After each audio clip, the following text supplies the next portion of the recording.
பாருங்கள், எபேசியர் 5ஆம் அதிகாரம் 15-16 வசனங்கள். எபேசியர் 5ஆம் அதிகாரம் அதனுடைய 15-16 வசனங்கள். ஆனபடியினாலே நீங்கள் ஞானமற்றவர்களைப் போல நடவாமல்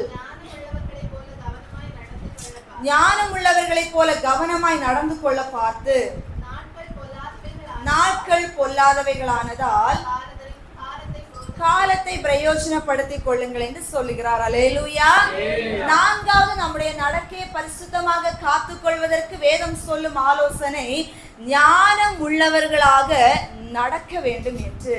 ஞானத்தோடு கூட நம்முடைய வாழ்வின் பயணத்தை நடத்தி கொள்ள வேண்டும் என்று வேதத்துல நமக்கு நல்ல தெரிந்த ஒரு வசனம், கர்த்தருக்கு பயப்படுதலே ஞானத்தின் ஆரம்பம் இல்லையா? அப்போ ஒரு மனிதனுக்குள்ள தெய்வீக ஞானம் கடந்து வருகிற பொழுது அவன் தன்னுடைய வாழ்க்கையை, தன்னுடைய குடும்பத்தை, தன்னுடைய பரிசுத்தத்தை எப்படி காத்து கொள்ளலாம் என்று அந்த ஞானம் தான் அவனுக்கு போதித்து கொடுக்கும். உலக பிரகாரமாக ஒரு விஞ்ஞானம் வந்து ஒரு மனுஷனை பாவத்திலிருந்து தூக்கி எடுக்கிற வழியை கற்றுக் கொடுக்குமா? இல்ல.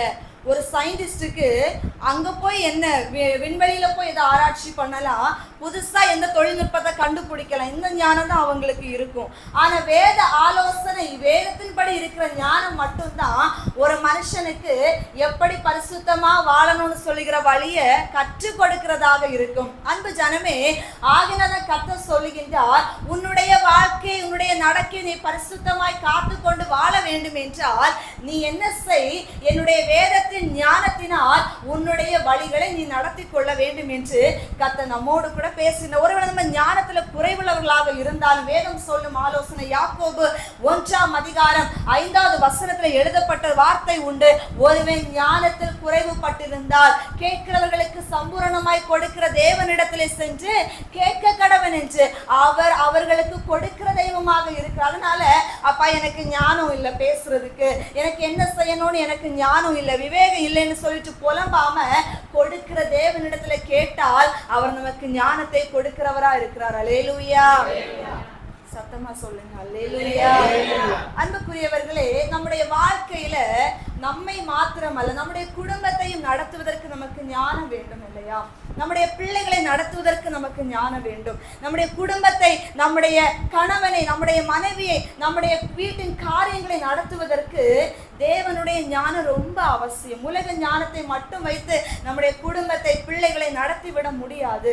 ஒரு பெற்றோரா இருக்கீங்கன்னா உங்க பிள்ளைகளை கிறிஸ்துவுக்குள் நடத்துவதற்கு மிகுந்த ஞானம் உள்ளவர்களாக நீங்க செயல்படுகிறவர்களா இருக்க வேண்டும். அல்லேலூயா. ஒண்ணு சொல்லட்டுமா? எப்பவுமே பிள்ளைங்க உங்ககிட்ட ஒண்ணு கேட்குறாங்கன்னா உடனே எஸ்ன்னு சொல்லாதீங்க. அல்லேலூயா. அது சின்ன பிள்ளையோ பெரிய பிள்ளையோ எந்த பிள்ளையா இருந்தாலும் கர்த்தர் நமக்கு கற்றுக் கொடுக்கிறாரு வேதத்தின்படி. நம்ம பிள்ளைங்க ஒண்ணு கேட்ட உடனே எஸ்ன்னு சொல்லிட்டு வாங்கி கொடுக்காதீங்க. பிள்ளைகளுக்கு எப்பொழுதுமே பெற்றோரின் கஷ்டங்கள் தெரிந்து வளர்க்கிறதுக்கு நீங்க அவங்களுக்கு என்ன செய்யணும்? போதிக்கணும்.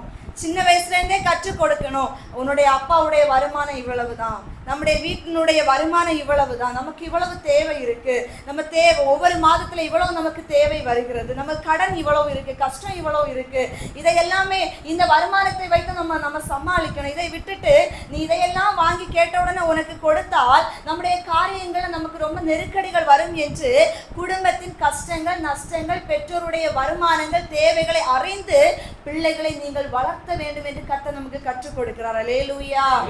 இன்னைக்கு அநேக பெற்றோர் சொல்றது என்ன தெரியுமா? எங்களுக்கு அந்த காலத்துல இதெல்லாம் கிடைக்கல, நாங்க இதையெல்லாம் அனுபவிக்கல, நாங்க கஷ்டப்பட்டு வளர்ந்த எங்க பிள்ளைய நாங்க கஷ்டப்படாம வளர்க்கணும்னு சொல்லிட்டு சொல்றவங்க இருக்காங்களா இல்லையா? நம்மளே சொல்லியிருப்போம் இல்லையா? பிள்ளை நாங்க கஷ்டப்பட்டோம், எங்க பிள்ளைங்க கஷ்டப்படாம வளரணும். நீங்க கஷ்டப்படாம வளர்த்துவீங்க, அது ஒரு வீட்டுல போகும், அங்க அவங்க ஒரு வார்த்தை சொல்லுவாங்க, இனிமே நான் இந்த வீட்டுல இருக்க மாட்டேன்னு சொல்லிட்டு எல்லாத்தையும் எடுத்துட்டு உங்க வீட்டுல வந்து நிற்கும். அல்லேலூயா. எதனால? கஷ்டப்படாம வளர்த்ததுனால. இல்லைன்னா சொல்ல, நீங்க என்னை இப்போ வந்து கூட்டிட்டு போவீங்க, இல்லைன்னா நான் இப்ப என்ன பண்ணிடுவேன்? ஃபேன்ல தொங்கிடுவேன், விஷத்தை குடிச்சிருவேன், நான் எங்கேயாவது போயிடுவேன், நான் ஏதாவது செஞ்சிருவேன்னு சொல்லிட்டு அது பிளாக்மெயில் பண்ணி ஃபோன் பண்ணி மிரட்டும். ஏன்னா நம்ம வீட்டில் அந்த பிள்ளை ஒரு தப்பு பண்ணா கூட ஒன்றும் சொல்ல மாட்டோம். சொன்ன உடனே ஓன்னு அழுதுறேன், என் பிள்ளை அழுதுருவா, என்னால் தாங்க முடியாதுன்னு சொல்லிட்டு நம்ம இங்கே பூ கசங்காத மாதிரி கசங்காமல் வச்சு அழகாக ஃப்ரிட்ஜில் ஃப்ரெஷ்ஷாக வச்சிருக்கிற மாதிரி வச்சு வளர்க்குறதுனால போகிற வீட்டில் கசங்காமல் வச்சுருப்பாங்களாங்க? முடியாது. மாமியாராக இருந்தால் ஒன்று சொல்ல தான் செய்வாங்க. மாமியார் மருமகளிடையே பிரச்சனை வரும். ஹஸ்பண்ட் வந்து எப்போவுமே வந்து தங்கமே செல்லமேன்னு சொல்லி கொஞ்சிட்டு இருப்பாங்களா? இல்லை. அவங்களும் வர கோபத்தில் 4 சொல்லுவாங்க. மிதிக்கக்கூடிய நிலைமை கூட வரும், அடிக்க வேண்டிய நிலைமை வரும், எல்லாமே வரும் குடும்பத்தில். உடனே வந்து இனிமே இதெல்லாம் என்னால் முடியாது, எங்கள் அப்பா என்னை எப்படி வளர்த்தாங்க தெரியுமா? நீ அப்பா வீட்டில் தான் இருந்து கல்யாணம் பண்ணி கொடுத்துருக்க கூடாது இல்லையா? அப்பாவே வச்சு லிட்டில் பிரின்சஸ்ன்னு சொல்லிட்டு அப்படியே வச்சு பார்த்து வளர்த்துருக்கணும். அங்கே போய் நின்றுட்டு எங்கள் அப்பா என்னை எப்படி வளர்த்தாருன்னு கேட்டு அவங்க வேற ஒன்றும் சொல்ல மாட்டாங்க. நீ அப்பா வீட்டுக்கே கொண்டு அனுப்பி விடுவாங்களே தவிர வேண்டாமான்னு காலில் விழுந்து யாருமே கெஞ்ச மாட்டாங்க. அதான் இந்த காலம். ஆகையினால பிள்ளைகளை தப்பு பண்ணா தண்டிங்க, 2 அடி கொடுங்க, பிரச்சனை இல்லை. நீங்க இந்த நாட்கள்லயே பிள்ளைகளுக்கு அந்த கடினமான வார்த்தைகளையும் சொல்லி அவங்களுக்கு பிரம்ப காமிச்சு வளர்த்தீங்கன்னா நாளைக்கு ஒரு வீட்டில் போய் அங்கே ஒரு வார்த்தை சொன்னாலும் இதெல்லாம் நம்ம கேட்டு வளர்ந்ததுதானே, இதெல்லாம் சரியாயிரும். அந்த பிள்ளைக்கு மனதில் ஒரு தைரியம் இருக்கும், சமாளிக்க ஒரு பலன் இருக்கும். ஆனால் இங்கே நீங்கள் கசங்காமல் வச்சிருக்கிறதுனால தான் அங்கே போய் அதை அப்படியே கண்ணீரை வடித்து இனியெல்லாம் என்னால் வாழ முடியாதுன்னு அதுக்கு நெஞ்சு வலியெல்லாம் வந்து அதை அட்டாக்கில் வந்து இல்லையா ஃபேனில் தூங்கி தன்னுடைய வாழ்க்கையை முடிச்சிடும். இனியெல்லாம் வாழ முடியாதுன்னு சொல்லும். இல்லைன்னா டிவோர்ஸ் கேட்டு வந்து அப்பா அம்மாவுக்கு கூட வந்து உட்கார்ந்துருக்கும். அன்பு ஜனமே, அதான் ஆண்டவர் சொல்றாரு, ஞானமும் உன் பிள்ளைகளை நீ நடத்து.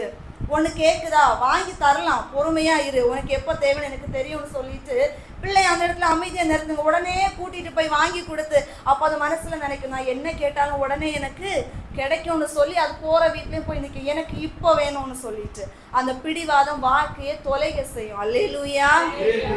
சின்ன வயசா இருக்கும்போது எங்க அப்பா கிட்ட சாப்பிட்றதுக்கு சின்னதாக இருக்கும்போது பரோட்டா வாங்கி கேட்டிருக்கேன்.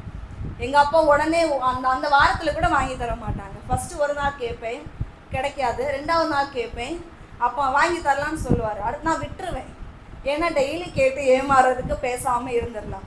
ஒரு வாரம் கழித்து நான் கேட்காத அன்னைக்கு வாங்கி கொண்டு கொடுப்பாங்க.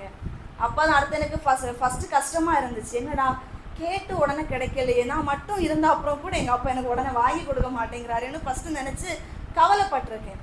அதுக்கப்புறம் தான் தெரியும், ஓ அப்பாவுக்கு இன்னைக்கு காசு இல்லை, அவங்களுக்கு இந்த தேவை இருந்திருக்கும், அதனால தான் எனக்கு கிடைக்கலன்னு சொல்லிட்டு அதுக்கப்புறம் ஏதாவது வேணும்னா சொல்லுவேனே தவிர அப்போ வேணும்னு சொல்ல மாட்டேன். ஆனால் அவங்க ஞாபகம் வச்சுட்டு எப்போதை வாங்கி கொண்டு கொடுத்ததுனால எனக்கும் அந்த பழக்கம் அப்படியே பழகிருச்சு.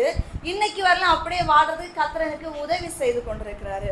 ஆனால் இன்னைக்கு அநேக பிள்ளைகள் அப்படி அல்லாமல் இருக்கிறதுனால நான் பெருமைக்காக சொல்லலை, நம்ம அப்படி பிள்ளைகளை வளர்த்தணும்னு நான் கற்றுக் கொடுக்குறேன்.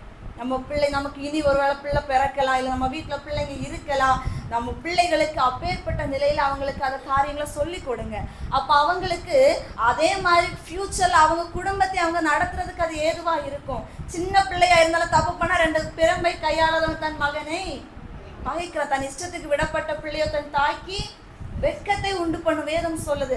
என் பிள்ளை கூட எவ்வளோ பாசமாக இருந்தாலும் நான் கம்பெடுத்து அடிப்பேன், அழும்போது கஷ்டமாக இருந்தாலும் பிரச்சனை இல்லை, தப்பு பண்ணதுனால தானே நான் அடி கொடுத்தேன்னு சொல்லிட்டு மனசை ஆறுதல் படுத்திட்டு விட்டுற வேண்டியதான். ஏன்னா நாளைக்கு அந்த பிள்ளைக்கு தெரியணும், நான் தப்பு பண்ணதுனால தான் அடித்தாங்க, அவ்வளோ பிடிவாதத்தில் நான் வாங்கி கொடுக்க விட மாட்டேன், அவள் கேட்ட உடனே எதுக்கு கொடுக்கணும், இல்லை பிறகு கொடுக்கலான்னு சொல்லிட்டு அந்த பிடிவாதத்துக்கு நம்மளும் கூட சப்போர்ட் எப்போவுமே நிற்கக்கூடாது. அதனால அன்பு ஜனமே, பெற்றோர்களாகிய நமக்கு குடும்பத்தை நம்முடைய பிள்ளைகளையும் நடத்த ஞானம் நமக்கு வேணும், தேவ ஞானம் நமக்கு வேணும். ஒரு கணவன் மத்தியில் செயல்படுகிற நல்ல ஒரு ரூத்தை போன்ற ஒரு மனைவியாக நம்ம வாழணும். நல்ல ஈசாக்கை போல நல்ல ஒரு கணவனாக நம்முடைய வாழ்க்கை இருக்கணும். அப்பந்தான் அந்த வீடு ஆசீர்வதிக்கப்படும். வேதத்துல ஒரு அழகான வசனம் உண்டு, வீடு ஞானத்தினாலே கட்டப்பட்டு விவேகத்தினாலே நிலைநிறுத்தப்படும் என்று. ஞானத்தினால கட்டுறதுன்னா செங்கல் வச்சும் கல் வச்சும் கட்டுறது கிடையாது. ஞானமா ஒவ்வொரு வார்த்தையினால, செயல்களினால, ஒவ்வொரு விதமான தேவனுடைய அன்பினால, ஜெபத்தினால வீட்டை கட்டி எழுப்புனாதான் ஞானம் உள்ள வீடாக கட்டி எழுப்பப்படுமே தவிர நம்ம படிச்ச லாஜிக்கை வச்சுட்டு போய் வீட்டை கட்டலாம், குடும்பத்தை கட்டலாம்னு நினைச்சிங்கன்னா கொஞ்ச நாளா இடிஞ்சு கீழே விழுந்துடும். நீயா நானான அங்கே போட்டி தான் நடக்கும், அங்கே அடியும் இடியும் தான் நடக்கும். நான் பெருசு நீ பெருசுன்னு சொல்லிட்டு சண்டை தான் நடக்கும். அவங்களால அன்பு ஜனமே, குடும்பத்துக்கு தலைவர் யாரா இருக்கணும்? இயேசுவா இருக்கணும். உங்க வீட்டுக்கு தலைவர் யாரா இருக்கணும்? புருஷனா இருக்கணும். அல்லேலூயா. சில இடத்துல இருக்க மாட்டாங்க, அது நம்ம நிலைமை. ஆனா நம்ம ஜெபிக்கணும், கர்த்தர் நடத்துவார். அல்லேலூயா. அதனால அன்பு ஜனமே, நம்ம வீட்டையும் நம்ம குடும்பத்தையும் எல்லாவற்றையும் அழகான விதத்திலே கொண்டு போவதற்கு கர்த்தருடைய ஞானம் நமக்கு ரொம்ப அவசியமா இருக்கிறதுனால அவர் கற்றுக் கொடுக்கிற விதம் என்னன்னா, ஞானத்தோட நீங்க வாழ்வீங்கன்னா உங்களுடைய வாழ்க்கையில பரிசுத்த கேடு வராமல் இருப்பதற்கு நான் உங்களை நடத்துவேன் என்று. அடுத்ததாக